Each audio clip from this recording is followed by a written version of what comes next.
para peserta didiknya, serta dapat menemukan dan membantu peserta didiknya yang mempunyai permasalahan dalam belajar. Dengan kemampuan memahami karakteristik siswa yang berbeda tersebut akan memudahkan calon guru maupun guru untuk mempersiapkan diri untuk menjalani tugas dan peran dengan penuh tanggung jawab. Belajar psikologis pendidikan artinya para calon guru atau guru mempelajari keadaan psikologis peserta didiknya. Dengan cara tersebut dapat menemukan teknik pembelajaran yang efektif dan dapat membantu kesulitan yang dialami para peserta didik. Dengan psikologi pendidikan, seorang guru akan mengerti bahwa setiap anak istimewa.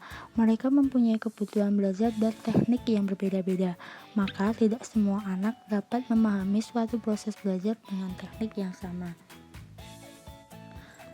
Oke, next, sekarang kita masuk ke materi yang pertama. Perkembangan anak. Anak adalah makhluk sosial. Ia membutuhkan interaksi dengan orang lain agar mereka dapat tumbuh menjadi manusia yang utuh. Berikut adalah aspek-aspek perkembangan anak. Sekarang kita masuk ke materi yang kedua, remaja dan perkembangannya.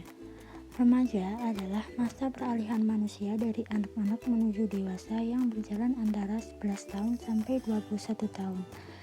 Beberapa perubahan yang terjadi pada remaja.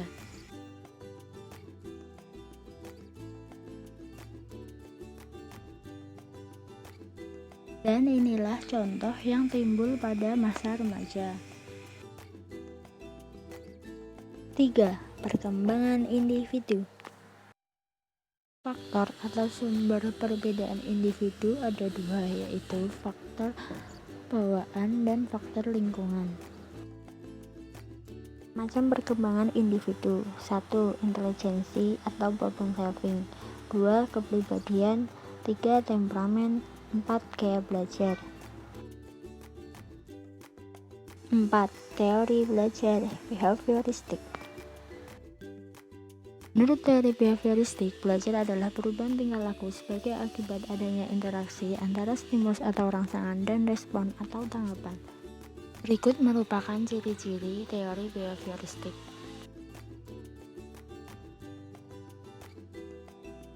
Inilah beberapa hal-hal yang harus diperhatikan dalam teori behavioristik. Jadi, pada intinya, pada teori ini, guru menggunakan paradigma behaviorisme dengan menyusun bahan pelajaran dalam bentuk yang sudah siap, sehingga tujuan pembelajaran dapat tercapai. Guru tidak banyak memberikan ceramah, namun instruksi singkat yang diikuti contoh-contoh baik dilakukan sendiri atau melalui simulasi. 5. Teori belajar kognitif. Kognitif berasal dari kata bahasa Inggris cognitive, yang mempunyai arti pengertian atau mengerti. Arti secara luas bahwa cognition adalah perolehan pengetahuan, penataan, dan penggunaannya. Ada juga yang mengartikan bahwa kognitif sebagai kemampuan untuk mengembangkan rasional atau akal. Jadi intinya tuh, teori belajar kognitif ini lebih mementingkan proses daripada hasil. 6. Teori belajar humanistik. Teori humanistik mengajarkan bahwa tujuan belajar adalah memanusiakan manusia.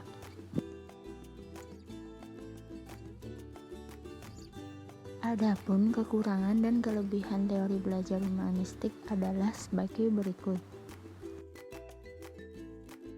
Next, 7. Teori belajar Ki Hajar Dewantara. Kebudayaan yang dimaksud adalah kebudayaan bangsa sendiri, mulai dari taman indria, anak-anak diajarkan membuat pekerjaan tangan. Dalam pemikiran Ki Hajar Dewantara, metode yang sesuai dengan sistem pendidikan di Indonesia adalah sistem Among. Among berarti membimbing anak dengan penuh kecintaan dan mendahulukan kepentingan sang anak. Ajarannya yang terkenal ialah Tuturi Handayani, yang artinya di belakang memberi dorongan. Konsep dasar pembelajaran metode Among antara lain berbunyi Ingarsa Sentulada, yang di depan memberi teladan. ing Mateo Mangunkarsa di tengah menciptakan peluang untuk berprakarsa. 8. Lingkungan belajar.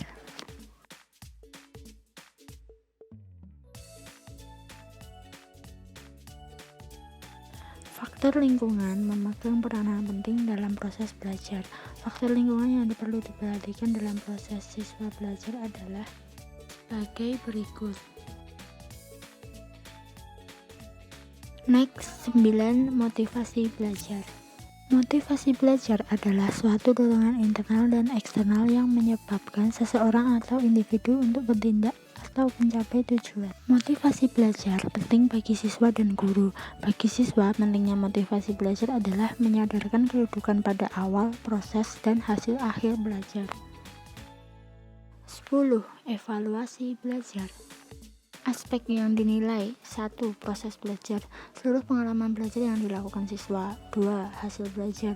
Tercapaian setiap kemampuan dasar baik kognitif, afektif maupun psikomotor yang diperoleh siswa selama mengikuti kegiatan pembelajaran tertentu. Mengapa peranan evaluasi pembelajaran sangat penting? Evaluasi pembelajaran sangatlah penting dilakukan karena kita harus mengetahui efektif atau tidaknya suatu sistem pembelajaran yang diterapkan oleh tenaga pendidik. Bila seseorang pendidik tidak melakukan evaluasi, maka sistem pembelajaran tidak dapat berkembang menjadi lebih baik lagi. Tenaga pendidik harus menciptakan inovasi baru untuk memperbarui sistem. Terakhir, 11. Kesulitan belajar. Kesulitan belajar pada setiap peserta didik, jenis, sifat, maupun manifestasinya tidak selalu sama. Menurut Warkitri dan kawan-kawan, tahun 1990 mengemukakan permasalahan kesulitan belajar peserta didik antara lain sebagai berikut. 2. Learning dysfunction adalah di mana proses belajar yang dilakukan siswa tidak berfungsi dengan baik. 3. Underachiever adalah tingkat potensi intelektual yang tergolong di atas normal tetapi prestasi belajarnya tergolong rendah. 4. Slow learner atau lambat belajar. Siswa yang lambat dalam proses belajar sehingga ia membutuhkan waktu yang lebih lama dibanding kelompok siswa lain. 5. Learning disabilities atau ketidakmampuan belajar mengacu pada gejala di mana siswa tidak dapat belajar. Psikologis dikategorikan menjadi dua, yaitu motivasi dan minat. Faktor kesehatan dikategorikan menjadi dua juga, yaitu fisiologis dan kebiasaan belajar. Faktor orang tua dibagi menjadi dua, yaitu dukungan dan materi atau ekonomi. Faktor lingkungan sekolah dibagi menjadi dua, penggunaan metode oleh guru dan penggunaan alat media. Yang terakhir, lingkungan masyarakat dibagi menjadi dua, yaitu media massa dan pergaulan atau teman bermain.